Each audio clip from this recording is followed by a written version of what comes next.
This is TWIS, This Week in Science special interview recorded on Thursday, November 6th, 2014. Interview with Kristian von Bengtson from Mars One. Hey everyone, I am Dr. Kiki, and today I'm going to fill your head with the story of a courageous group of dreamers who plan to colonize Mars. Happy day of science, right? Welcome, welcome, welcome to this special episode of This Week in Science. Today we have a fantastic show ahead for everyone. I'm speaking with Kristian von Bengtson. He's the Outpost and capsule project manager for Mars colonization effort that's named Mars One. If you haven't heard about it, it's pretty exciting. He founded Copenhagen Suborbitals, is a space architect, and he lives for the impossible challenge. Kristian, welcome to TWIS. Hi, Kiki, and thanks for having me. Hello, and thanks for coming and joining us for an interview. It's really neat to have you out of our regular time and kind of doing something a little different and special. Your bio on the Mars One website has the following snippet in it. Kristian von Bengtson is a space architect and entrepreneur with a special focus on making bold projects become a reality. His approach has always been taking those daring steps from theory to real hardware through prototyping and testing, believing that changing the world requires complete dedication, but also a certain amount of public opposition. Yeah, that's true. From the beginning, this Mars One project has had a lot of controversy surrounding it. People wondering whether it's a good idea, whether it's not a good idea. Do you feel like you've entered a project that has the requisite amount of public opposition? Yeah, I do, really. I mean, I think it's always important when you commit yourself to a project that there's a certain amount of resistance to it, because when there is a part of the public that believe that this is strange or it's too difficult or what's the purpose, then it's actually exactly that moment where you have the possibility to change the mind of people. If everybody agreed that this was something we should do, I don't believe there's anything new to it. And Mars One is one of those projects actually where I think we're going to change the history, and we're going to push the boundaries, and that's very important, and that's why I joined a project like this. How did you actually get involved with the Mars One project? Yeah, funny enough, Bas Lansdorp, who is co-founder of Mars One, Bas and I, we worked out some Martian concepts for a European Space Agency about 10 years ago. So we actually knew each other, or we know each other. And I did Copenhagen Suborbitals after we did this project together, and Bas, he founded Mars One. So when I decided to make a change from Copenhagen Suborbitals, and I think it was February this year, I contacted Bas, and we had a talk for a couple of weeks, and I decided to join the project, and Bas thought that it would be something for me I could actually do good in the project. So that's my entrance into the Mars One project. And so you are a space architect, a space engineer. How is that different from Earth architecture or Earth engineering? And are there special things you have to think about for space? Yeah, funny enough, if you let's divide it in two big areas. One is technology, and one is like us human beings. On the technology side, obviously there's a lot of different areas, on how to build houses, or creating living quarters on Earth, and how to do it in space, because the environment are so different. But the darkness on how to do the architecture and how to actually make people behave or interact or have private or social areas are actually the same. In space you're more confined, and you might have more stress, and so in that sense the mission scenarios are different, but you actually use some of the same ways of tweaking the architecture itself. So there is actually some similarities, and then obviously there's a lot of difference in terms of the technology. Yeah, we've had people living up on the International Space Station for some time, so that we know that long periods of time in space, it can be done easily, that people can do it. But animal research here, or even on Earth, or even zoos, we find that confinement poses psychological trauma. There is that stress that you mentioned, and so what kinds of things do you have to think of adding to a spacecraft? Or if you're thinking of like the colony on Mars, what kind of things do you have to add to a building that would make it less confining seeming? Yeah, there's a lot of tricks to that, and some of it we will be testing out here on Earth throughout the 7 years of training and simulation, and what we're going to do evaluation of the interior design and the group dynamics. But first of all, having the right group and the dynamics of that group is very important to get it work, to have it work on a daily basis. But then you need to have a lot of functionalities available for the crew, like recreation and training. They need to have something that makes sense for them to do. You also need to allow them to be creative, for instance, to create something with their hands, which maybe is a part of expanding your outpost or whatever. So anything that makes you busy and make you feel that what you do actually makes sense. That's some of the most important stuff. Also in the stuff that these astronauts has to do on a daily basis. And obviously also there's communication with Earth. They also have the option of streaming music, movies from Earth. They can watch the World Soccer tournament with the rest of the Earth, just with a small delay to Mars. But basically there's a lot of the same technologies available for these people.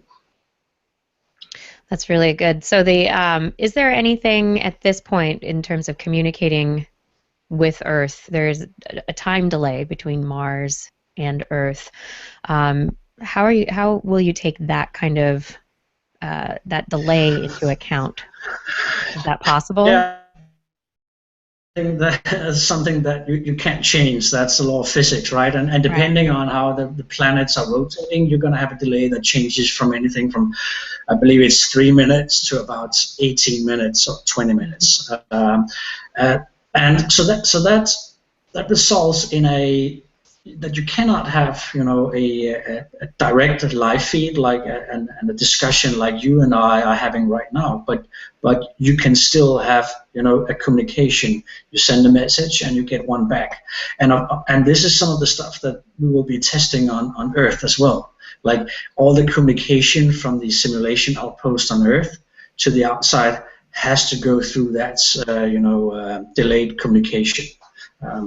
I tried that myself like 10 years ago when I was locked up in one of the Mars Society outposts in Utah, and it doesn't necessarily have to pose a big issue. There's other stuff that I would be more concerned about than the time delay.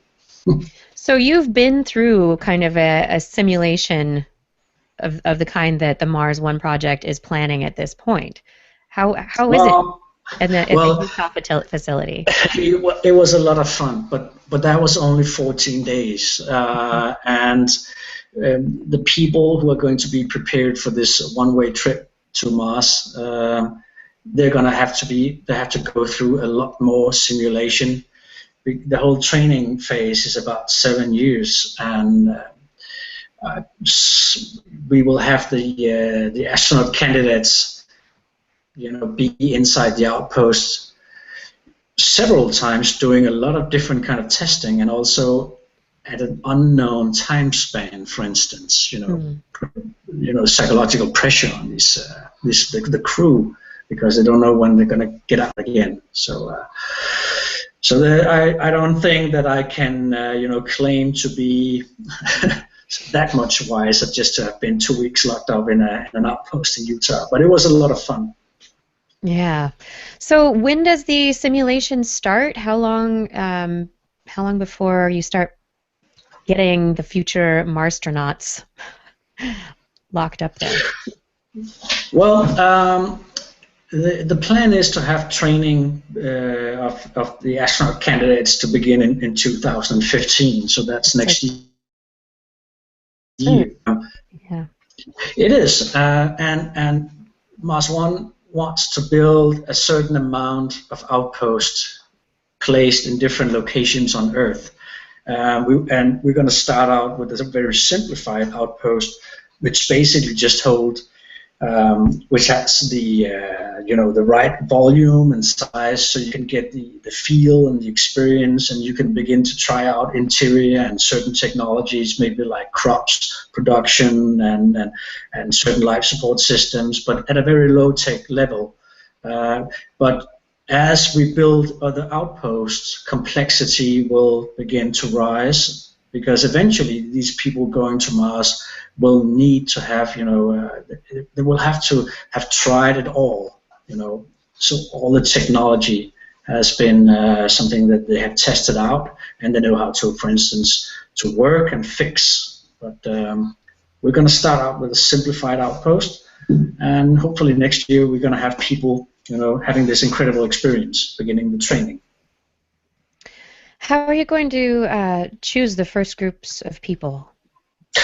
Well, Kiki, I have to admit that the selection process is not mine to do. There are very skilled people in Mars One actually doing this, so I'm not really involved in that process. But there is a selection process taking place, and groups of 4 will be created, and that's when the training will begin next year. So I will have to let you, give this question to the relevant person at Mars One about this.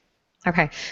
So as far as the technology aspect, what happens very often with NASA missions, they are 12 years in planning, and you start off with one set of technical possibilities because that's where the technology is. So you have a certain, say, 3 CCD camera, or what is the resolution of different things that you can have, or what are the possible tools that you can use. Over the time span of planning and eventual actual launch of this mission, technology is going to change. So are you going to be moving new technology in and out of these outposts, or are you going to try and rely on the teams being people who can troubleshoot and kind of work on a shoestring and MacGyver things? Well, in general, Mars One is based on on doing this mission on already existing technology. And that's very important to understand, that the reason why Mars One believed that this is possible now and not in 20 or 50 years is that we're using existing technology. So, we will begin to implement existing technology, already in the development phases and in the process. And I find it very hard to believe that suddenly that we will begin to experiment with new technologies because it might make sense in the future. That's not how we're going to do this. We're going to work with the stuff we know, which we know works, and in all the different areas. You never know. There might be something that makes sense to to change out or use instead. But that it's not there's anything that we're really planning for to try and enhance new technology and make Mars One to be a project which is about creating new technology, which was something you did, for instance, with the Apollo program, right? The reasons you did technology, materials, a new way to do all this stuff. We want to take what we know is already out there and what we know that works, and we're going to fit that together, and we're going to create Mars One. Sounds like a good plan. So you're not going to be out there kind of breaking new ground, but just making something that works. Well, I'm sure at some point you will change, certain technologies. We might change the way that you combine stuff, or you work it out. But it's not the baseline of this project here. But there might be some spin-off of Mars One. I will be very. I would find it very strange if there was not a certain amount of spin-offs coming out of Mars One. Yeah. I'd like to take a moment to tell our audience that if you go to the URL tinyurl.com/TWIS Mars1, all capital TWIS, capital M, lowercase ARS, capital O, lowercase NE, tinyurl.com TWIS Mars1, you can apply for a free membership to the Mars One community platform. Normally, a person has to donate to Mars One before receiving entry to the platform. Among other benefits that you're going to get, members can get voting privileges. So you get to vote on different parts of the mission, including astronaut selection and also university experiment competitions that are happening. There's one happening right now. There will be a voting opportunity before the end of the year. The winning experiment is going to be included in a 2018 unmanned mission to Mars. So tiny URL TWIS Mars 1, and I will put that URL in the chat room so that people who are in the chat room can sign up to be members of Mars One if they want to. Also, if you'd like to support TWIS, head over to twis.org. We have our Zazzle store for merchandise. You can donate through PayPal or go to our patreon.com/thisweekinscience account so you can donate. And as always, spread the word of TWIS. You're listening to This Week in Science. I'm here with Kristian von Bengtson from Mars One, and he works on the capsule project, the Outpost and capsule project. So can you tell me specifically what is the capsule project? Is this the part of the project that is sending people to Mars?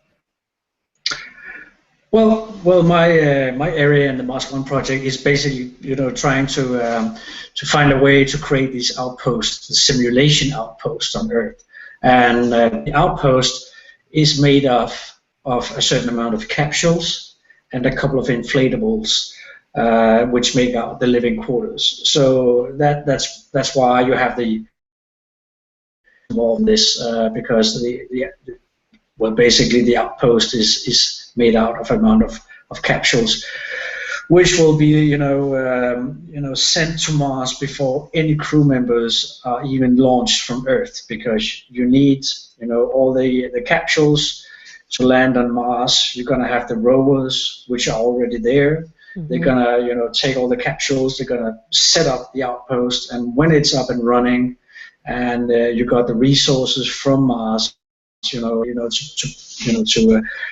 work with the outpost, like water, and send the crew. So that's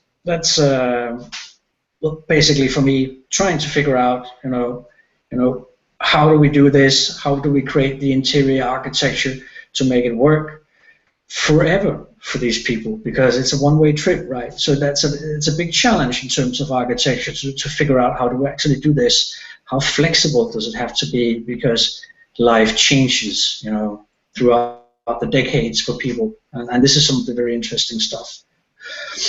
And the work is basically just beginning right now, because there's so much to think about. The list of functionalities, of the architecture is very long. It's very interesting, and we need to figure it out.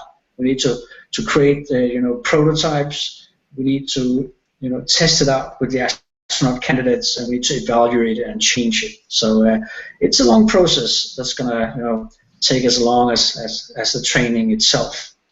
Very interesting.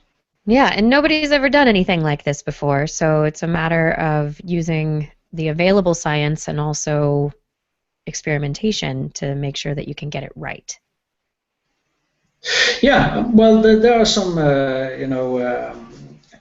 analogs from Earth that you can look into, like submarines, prisons, institutions. Some of them are not necessarily all that pleasant, but there are some lessons learned from Earth on isolation and confined space for one or more persons. And of course, you need to look into this and see what did we understand from what kind of experience do we have from this. But creating interior architecture when nobody can, and it's going to be a big challenge, but we're going to make it. Yeah, but there are some people who are saying that you are not, and that there was a review. Yeah, there was a review this summer that said there would be issues with oxygen generation, that it could possibly end up leading to a situation where there's too much oxygen. That they found issues with the way that you're approaching it, and basically said it can't happen. How do you reply to that? Well, there's always a lot of no, let me rephrase it. The response to a project like this is always black and white. There's rarely anything in between. It's either very positive or it's very negative. So every day you can find articles, or you can find responses to the Mars One project saying that people are going to die immediately from radiation, or there's something else going to kill them instantly.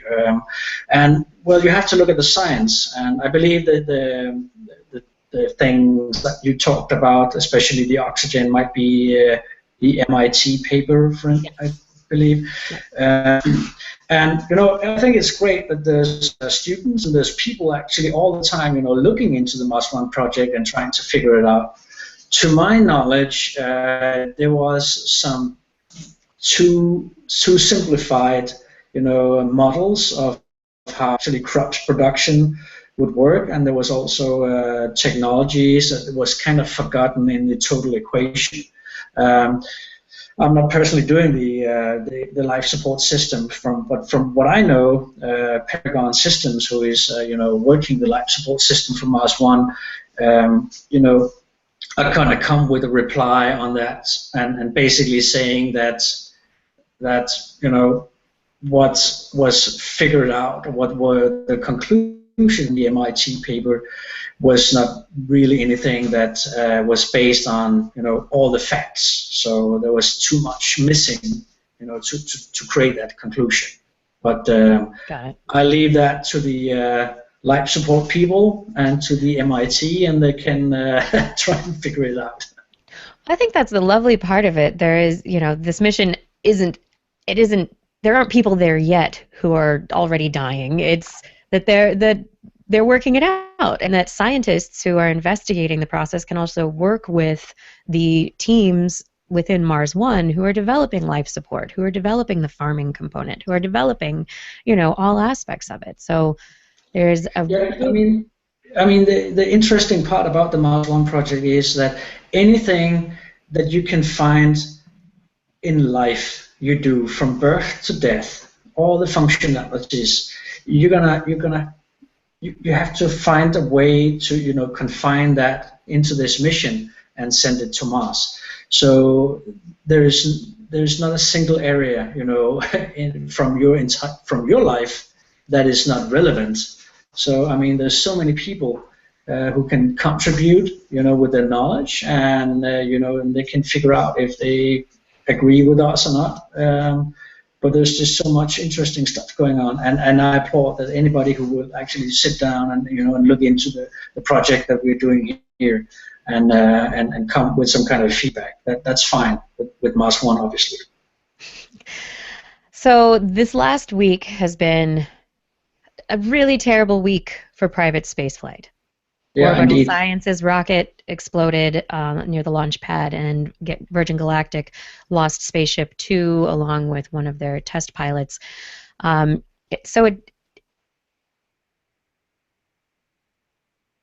they really get in the public eye, and they can affect the way that people look at the possibility of public or private of people going to space in general. How is Mars One responding in the way that you're approaching the project to the idea that maybe there's a culture of hurry up and get it done in the private spaceflight industry that maybe cuts corners and gets things done a little bit too quickly and maybe leaves things a little bit less than safe? Yeah, I've seen that there's been some criticism about that right now we have a bunch of billionaires and they want to get into space as fast as possible, and this is the result we get. I don't know if I necessarily agree. I believe that doing this and trying to push the boundaries and change the future this way, sadly enough, obviously have a certain amount of sacrifices, and you can never justify that anybody gets killed. I mean, Virgin Galactic is it like the fourth or fifth person actually right now. There was also the fueling with the big detonation, right, like 3 or 4 years ago.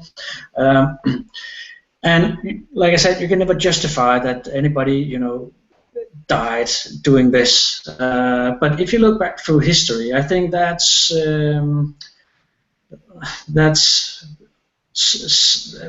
something that human nature just we cannot stop doing this. And everybody who engaged themselves, they know what they get into.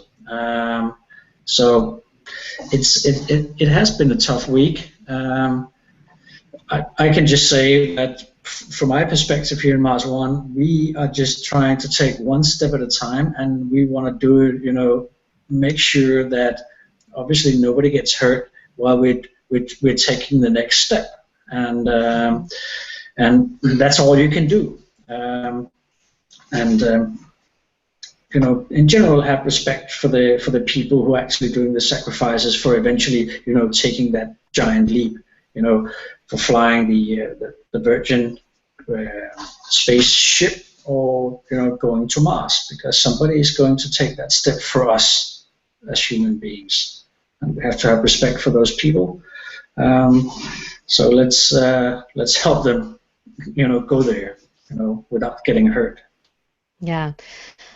So recently, I believe it was Sergey Brin who said that it's important for us to put at least 1%, 10% of our efforts as humanity toward getting into space. Do you agree with this? And is this something that Mars One follows? That you're a part of this effort to get people off of our little rock and into other places in space? Yeah, I mean, I'm not going to put a percentage on it or a certain amount of people, but I just think that it's very important, always do projects like this. I think nowadays people have kind of forgotten actually, why we're here today with the technology we have. How did that happen? And if you look back through history, the reason why all this is possible, and you and I can, have this discussion, over the Atlantic live, is actually because somebody pushed the boundaries 10 years ago, or 15 years ago, 100 years ago. Everybody today has probably forgotten, when they take an airplane, that we have to salute all those crazy people who jumped out from buildings and towers with wings on their backs, but that's actually why we have airplanes today. And I think that's why a project like Mars One is very important to do, and that's why it's very important, that we have Virgin Galactic, we have SpaceX, we have people in the laboratory every day trying to push boundaries, and we have engineers, we have young people with dreams and hopes. So I agree, and space is the ultimate frontier where you can do this and you can push the boundaries. So I totally agree. We have to do this all the time. No matter how many people believe it's ridiculous, we need to push this on. Otherwise, you're gonna get like a mental recession. So it's very important to keep aiming for the stars. Absolutely. We have been doing this interview for 30 minutes. We have a couple of questions from our chat room. If you can take a couple more minutes. Yeah. Yeah, let's do that. Okay, great. So from the chat room, someone was wondering about how you will train people on Earth for Mars gravity. Yeah, well, there's first of all, if you want to test out the architecture, actually, how it works, because working in 3/8 gravity changes the way that you walk, and it changes the way that you should create the interior design. You can actually test this by creating a sloped surface, and you can hang people. Depending on the angle, you're going to have the 3/8 gravity movement. Actually, they did this at NASA, testing out the Apollo mission and how they moved. But that's for the architecture and how to behave. The other thing is, how do we test out the laws of muscle bone and the muscle mass and bone mass, hits equal to 3/8 gravity? That's a different question, and you can't simulate that. That's a question of having to faith in science, what we know about this and what we do not know about this, and see how it goes on Mars. But you can actually simulate 3/8 gravity on Earth. So that's something that we're going to be doing. Nice. And then there was another question wondering how, I think it was from Ed from Connecticut, asked how you become a space architect. Yeah, well, space architect is not a protective title, right? Everybody can call themselves a space architect, but it's been a long road. I studied architecture, and I did my master thesis with the European Space Agency, where they had like an interior design for a capsule, and that was like 15 years ago. And then I just found out that architecture and manned spaceflight actually is, it goes hand in hand, because for manned space mission, they actually use architects, they use psychologists and anthropologists, to understand people and optimize this. So I just kept on, doing projects like this. I went to conferences, I did my own stuff, and then later on I studied space science at the International Space University in Strasbourg, just to know more about space. And that, so I had the master's degree in architecture and the master's degree in space science, and then that led me to work at NASA. And when I got back home, I began to build my own space rocket, right, at Copenhagen Suborbitals, and had fun doing that. So yeah, if you want to be a space architect, you're not going to find any job openings in the newspaper. You need to fight for it, and you need to pretty much go your own way. And if you do that long enough, I believe that you can work in this area professionally. fantastic. All right, I'm not seeing any other questions there. People are now debating Google X and whether or not they have space ventures, but moving into other areas. Yeah. So there was another comment also from Wiz Mike saying, I would think that discriminating personality types like introverts and extroverts is necessary as well. Well, we're talking about the selection process, right? Yes. Yeah. Yeah. Well, obviously, I think when you're gonna try and select the people going to Mars, you need to figure out if the group you're creating with a certain amount of people actually, are capable of working together uh, as a homogenic group, right? And if that only works with a certain type of people, where they have to be like extrovert, I think then naturally you're gonna deselect the introvert people. But then again, it's not my call how to do this. But I think it will happen all naturally. When we have to figure out how to create homogenic group that can live forever in a confined space. Yeah, that's going to be the important part. These people, these teams that you're putting together have to be able to live together Yeah, forever I mean, once they get there's there. a lot of interesting stuff on the technology side, but Hmm. the human aspect of this mission is the biggest challenge, and that's very important to have this long training phase and understand. Absolutely. Well, I don't want to keep you any later. I know it's late where you are. Thank you so much, Kristian, for joining No, me. And for everyone out there, once again, if you are interested in a Mars One membership, you can get one if you go to tinyurl.com/twistmars1. And I will be sharing this again in the chat room, and I'll be sending out the link on social media. Everyone out there, you can catch TWIS live on Wednesday nights at 8 p.m. Pacific time on twist.org/live. You can also catch us on YouTube after the fact on our This Week in Science account, or also at twist.org, where our podcasts, the audio versions, are left for you to listen to them. Tell a friend about TWIS and check out our Patreon page, patreon.com/thisweekinscience. Thanks for listening, and we do hope that you will join us again next week for great science news. And if you learned anything from today's show, remember, it's all in your head. So that's perfect. it. Yeah. Thank you so much. Yeah, And you're welcome.